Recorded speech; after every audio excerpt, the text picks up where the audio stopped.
আমাদের দেশের সিভিলিয়ানরা কখনো হিরো হয় না, যার কারণে আমাদের এই যে মাহিরিন ম্যাডাম, যিনি এই মাইলস্টোন কলেজের 20 জন শিক্ষার্থীকে নিজে উনি উদ্ধার করেছেন, পরবর্তীতে উনি নিজের জীবন ওনার চলে গিয়েছে, উনি নিজে নিহত হয়েছেন। আমরা মাহিরিন ম্যাডামকে আমরা রাষ্ট্রীয়ভাবে আমরা যথাযথ মর্যাদা দিতে পারি নাই, এটা আমাদের ব্যর্থতা। এই সরকারের কাছে অনেক প্রত্যাশা ছিল, প্রত্যাশার পারও দিন দিন কমছে। দিন শেষে আপনাদের কাছে আহ্বান জানাবো, দলমত নির্বিশেষে আমাদেরকে ফেসিবাদের বিপক্ষে আমাদেরকে অবস্থান নিতে হবে।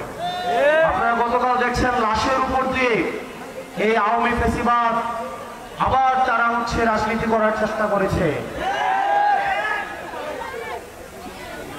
আমরা আজকে ধারণ করে আমরা শোকাহত, কিন্তু আওয়ামী লীগ যদি ফেরার চেষ্টা করে তাহলে এই সব শক্তিতে পরিণত হয়ে এই আওয়ামী লীগের চ্যাপ্টার তো আমরা ক্লোজ করছি, ভবিষ্যতের উত্থানের যে কোনো সম্ভাবনাকে আমরা একদম নাই করে দিব।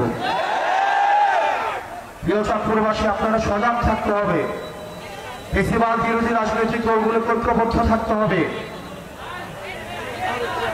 আমরা একসাথে একটা সুন্দর বাংলাদেশ বিনির্মাণ করব, যে বাংলাদেশে রাস্তায় বেরোলে আপনাকে দুর্ঘটনার সম্ভাবনা থাকবে না, যে বাংলাদেশে আপনার সুচিকিৎসা নিশ্চয়তা থাকবে, যে বাংলাদেশে আপনার বাচ্চা স্কুলে পাঠাইলে বিল্ডিং ভেঙে পড়বে, ওই আকাশ থেকে প্লেন ভেঙে পড়বে, এই ধরনের রাষ্ট্র ব্যবস্থা আমরা চাই না।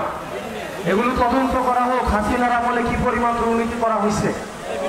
আমরা শুনছি বিমান বাহিনীর সাবেক প্রধান নাকি 3000 কোটি টাকা দুর্নীতি করছে। এই বিমানগুলো কিন্তু হাসিনার আমলে কেনা। আমরা বিমান বাহিনীর যে ভাইরা রয়েছেন, আমরা আপনাদের নিরাপত্তাও চাই, আপনাদের নিরাপত্তা কিন্তু ঝুঁকিতে রয়েছে। এইসব ইনস্ট্রুমেন্ট এগুলি কি সঠিক কিনা, ঝুঁকিমুক্ত কিনা, সেগুলো আপনাদের বিবেচনার সুযোগ আসছে। আপনারা সেগুলো বিবেচনা করুন, নিজেদের আবার পুনর্মূল্যায়ন করুন।